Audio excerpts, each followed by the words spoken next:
Hello everyone. In this video, I am going to discuss about the principle and applications of dark field microscope. Dark field microscope is a specialized optical instrument that enhances visibility of transsucculent specimens by illuminating them against a dark background. It excels at observing live unstained sample like bacteria or cell without needing dyes. Key components. The key components are dark field condenser, high intensity light source and computable objectives. First one is dark field condenser. Features an opaque disc or stop to block central light rays. Second one is high intensity light source required for strong oblique illumination. And third one is computable objectives must have a numerical aperture lower than the condenser for optimal contrast.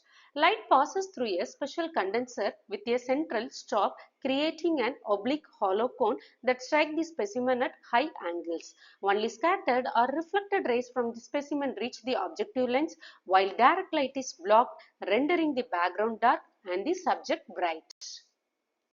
Result and observation of dark field microscope.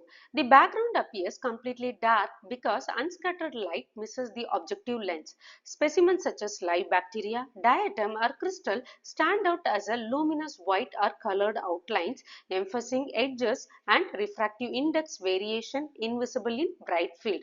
Observation reveals enhanced details like motility, fine structure or defect in unstained or transparent sample.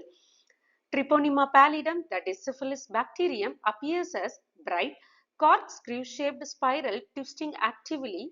Also, motility is clear against dark and confirming live status without dyes.